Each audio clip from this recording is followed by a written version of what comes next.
Picture the scene. It's the French Quarter of New Orleans. Right in the thick of it. Exactly. The date is February 17th, 2026. Fat Tuesday. And if you've never been down there for the end of Carnival, you have to understand the atmosphere. The air isn't just humid, it's heavy, it's thick with the smell of spilled drinks, the humidity of the swamp, and just the roar on thousands of people in the street. It's electric. It is supposed to be a night of total release, right? The masks, the music, the kind of revelry that usually stays safely within the bounds of a good time. But outside the Royal Street Inn and R Bar, the mood shifts in an absolute heartbeat. The cameras present aren't filming a blockbuster movie scene. They're capturing a total unraveling. They're shouting, a sudden scuffle, a punch thrown, and then a slur is screamed into the night air that it stops people cold. It's the kind of moment where the entire party stops. The crowd freezes, the sirens start wailing, and in an instant, a comeback story shatters. Just like that, Shia LaBeouf became Hollywood's cautionary tale again. Welcome to StarScope Report. Join us as we uncover Hollywood drama, music industry shakeups, and viral influencer scandals. From red carpet surprises to social media controversies, we dive deep into the stories behind the fame. And today, we are doing a deep dive into a story that is currently lighting up every single news feed. The headline is simple, but it is devastating. Shia LaBeouf just lost everything. It really is a cycle that feels almost Shakespearean at this point. We're looking at a massive stack of sources here. Police affidavits, witness statements, deep dives from industry analysts. And they all point to one glaring conclusion. This isn't just a stumble. This is a systemic collapse. Exactly. And our mission today is to unpack exactly how that thread snapped. Because we aren't just looking at a bar fight. We have sources detailing the shocking arrest in New Orleans, the secret divorce from Mia Goth that happened a year prior. Which is a massive piece of this puzzle, by the way. Huge piece. And we'll get into that. Plus, the pattern of behavior that suggests this wasn't just a bad night, it was an inevitability. That word, inevitability, it's doing a lot of heavy lifting there, but I really think it's the right word. When you look at the timeline we have in front of us, you see the warning signs flashing red long before the police lights showed up on Royal Street. So let's get right into the main event. The headline everyone is reading is "Terrorizing the City." And that's not an exaggeration. That's coming straight from the locals. We have reports from bartenders, specifically over at a place called Miss May's, claiming that LaBeouf had been on a tear all weekend leading up to Mardi Gras. And when we say on a tear, we need to be specific about what that actually looks like. It's not just someone having too much to drink and stumbling around. The reports describe a slow burn of aggression. Yeah, that entitlement. Exactly. He was allegedly pulling the "do you know who I am" card. He was trying to get behind the bar to serve drinks himself, and just generally being belligerent to the staff. It sets the stage for a man who feels he's operating completely above the rules of the environment he's in. Which is wild because New Orleans is a city that has seen literally everything. To stand out for being aggressive during Mardi Gras takes a lot of effort. It takes a special kind of antagonism to turn the room against you during the biggest party of the year. And that entitlement boiled over at 12:45 a.m. at the R Bar. According to the police report, LaBeouf became irate. The staff tried to de-escalate the situation. They escorted him out. But he didn't just walk away. No, he came back. He came back. And this is where it gets really ugly.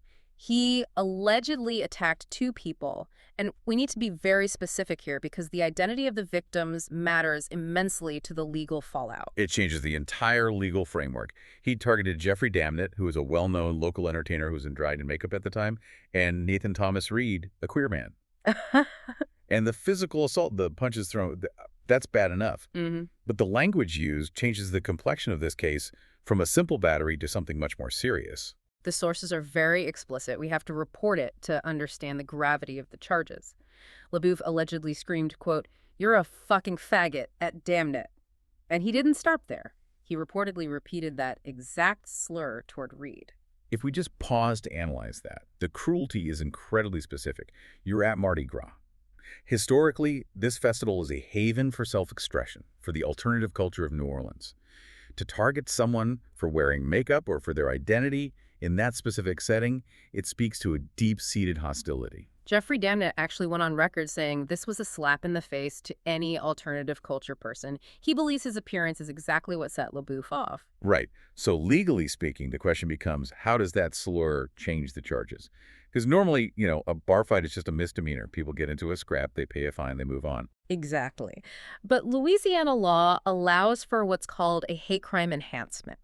This is a critical legal concept for you to understand if you're following this case. If the prosecution can prove the victim was targeted specifically based on gender or sexual orientation, the penalties increase significantly. It's not just about the punch anymore. It's about the motivation behind the punch. And the victims, specifically, Damnit, they are pushing for this. They don't want this to be swept under the rug as simple battery. They view it as a hate crime. And the chaos didn't even end when the handcuffs came out. We have video evidence described in the police reports of LaBeouf shirtless, screaming, "I'm Shia LaBeouf," and then get this, telling the police, quote, "These faggots put me in jail." Which is just a chilling statement because he is doubling down on the slur even while in custody. It completely removes any argument his defense might have that it was just a slip of the tongue in the heat of the moment. And then he abruptly pivots to a religious defense, shouting, "I'm a Catholic." It's this erratic oscillation between aggression, victimhood, and religious shielding. He's trying to grasp at any identity that absolves him of the moment. But here's the twist that really has everyone talking. Yeah. After all of that, the assault, the slurs, the resisting, he was released on his own recognizance. And hours later, he's spotted on Bourbon Street dancing with his jail release papers in his mouth. That image is incredibly telling. It suggests a complete lack of remorse or even an understanding of the gravity of the situation. He's treating the legal system like a prop in a performance art piece. It feels manic. It feels like he literally thinks he's in a movie. It does. And then he posts a selfie on X, which was his first post since December 2025, wearing Mardi Gras beads with the caption, "Free me." Free me. As if he's some kind of political prisoner. It's a total distortion of reality. Free me implies he's being unjustly held, but all the facts and the witnesses suggest he's the clear aggressor. It's a narrative he's trying to spin to his fan base, but the footage is telling a very different story. You might think this is just a wild night out gone wrong, just another celebrity blowing off steam in the wrong city. But the cracks in the foundation started showing a year ago. Coming up, we're going to reveal the secret split that left Shia alone in New Orleans in the first place, and why experts think his move to the South was actually a recipe for disaster. This next part provides the context we desperately need to understand the why behind the what. So let's look at his personal life, because the sources are painting a picture of a man who lost his anchor long before he lost his cool at the R-Bar. The headline for this segment is, "The Anchor is Gone." For a long time, the narrative around Shia LaBeouf was that Mia Goth was his stabilizing force. He admitted it himself. He went on record previously saying she saved his life during his scandals back in 2017. She was the one who stuck by him. She was. But what we're learning now, thanks to reports from Page 6 and other outlets, is that they quietly split in early 2025. That's a full year before this arrest. They kept it totally under wraps. And you have to wonder, why keep a divorce secret for a year in Hollywood? Well, it's about control. When you are a high-profile couple, announcing a split invites massive scrutiny. If they were trying to co-parent or navigate the separation amicably, keeping the press out of it is the smart move. But if you look closely at the public record, there were signs. We found a report about a domestic disturbance in Pasadena from November 2024. This was previously completely underreported. Right, the 911 audio. What exactly did we hear on that tape? You can hear Goth telling him to leave the premises. She's uncooperative with the police in terms of pressing charges, which is unfortunately very common in these domestic situations. But she's very clear that she wants him out of the house. That seems to be the true breaking point. The dynamic shifted from her being his savior to her protecting her space and protecting their daughter. And that leads to what experts are calling the geographic cure. This is fascinating. Can you explain that concept? Because I see influencers and celebrities doing this all the time. Oh, absolutely. It's a term often used in addiction and recovery circles. The geographic cure is the belief that you can solve your internal problems, whether that's depression, addiction, anger, simply by moving to a new location. Like if I just leave LA, I'll be happy. Right. If I just move to the country, I'll be sober. So Shia moves to New Orleans. He buys a home there, reportedly in the range of $840,000. He's trying to fix internal, deeply rooted problems by changing his zip code. But the problem is you take your brain with you. Exactly. You bring your demons with you in the moving truck. And of all the places to move to try and find peace or sobriety, New Orleans during carnival season is, well, it's an incredibly high-risk environment. It's a city that practically celebrates excess. If you are struggling with impulse control, it is arguably the hardest place in America to be. It seems Mia Goth knew that. Because even though they are split, sources say she is actively pleading with him to go to rehab. She's reportedly over the marriage, but she is terrified for the well-being of their daughter, Isabel. She wants the father of her child to be functional. That's the real tragedy of it. There is a child involved. Mm-hmm. And you see that conflict in Shia, too. His last social media post before that Free Me tweet was a picture of his massive back tattoo of Isabel.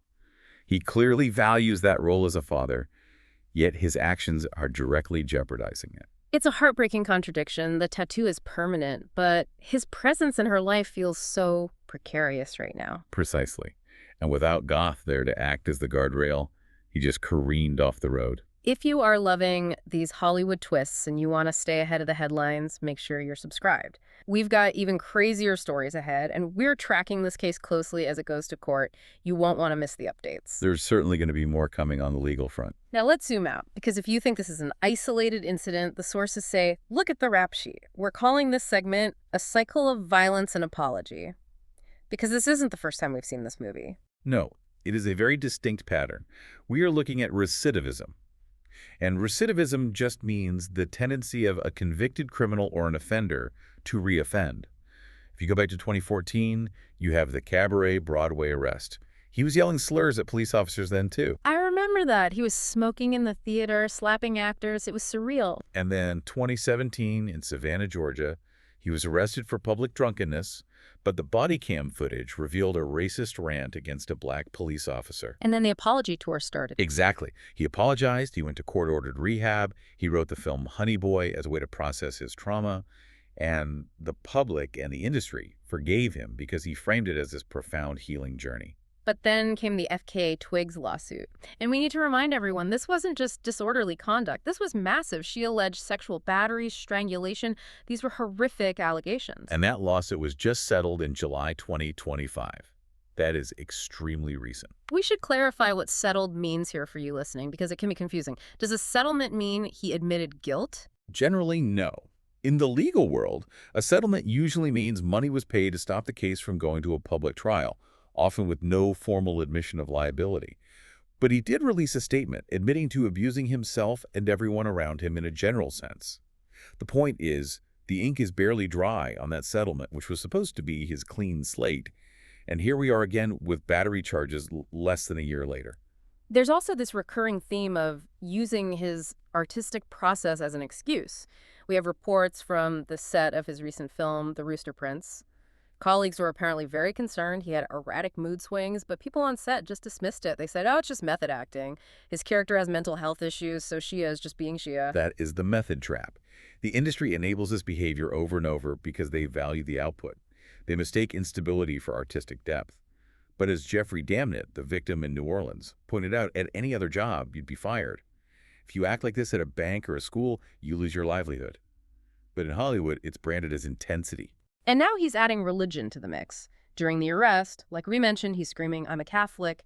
He converted in 2024 after filming Padre Pio.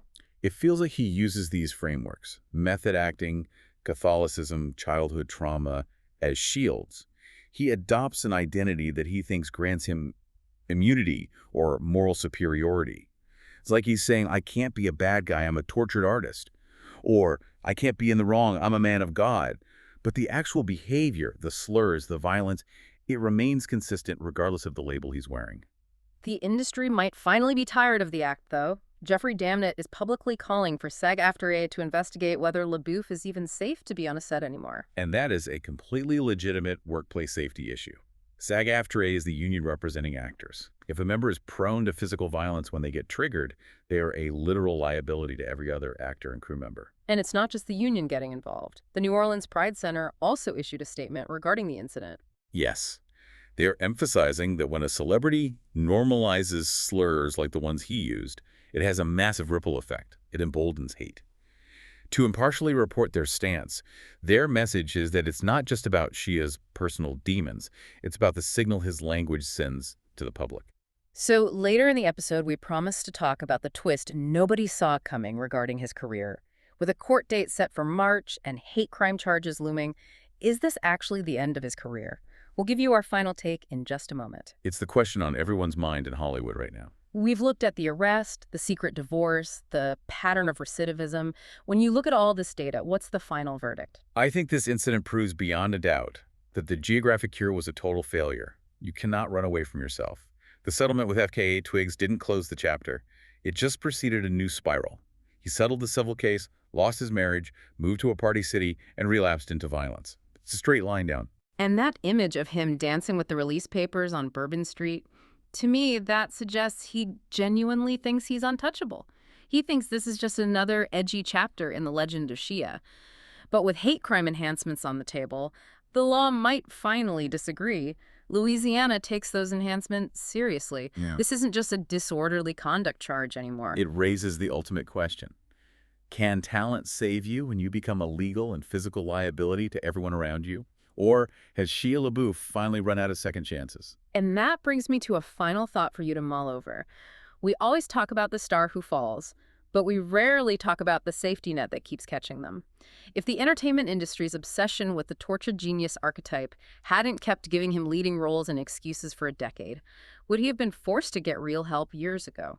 At what point is the audience and the industry complicit in the unraveling of the artist? That's a very heavy question to leave on. It is, but that's what we do here. You've been listening to StarScope Report, where Jordan and Jamie uncover the stories shaping Hollywood, music, and pop culture. Thanks for tuning in, and don't forget to subscribe for more stories that keep the stars shining.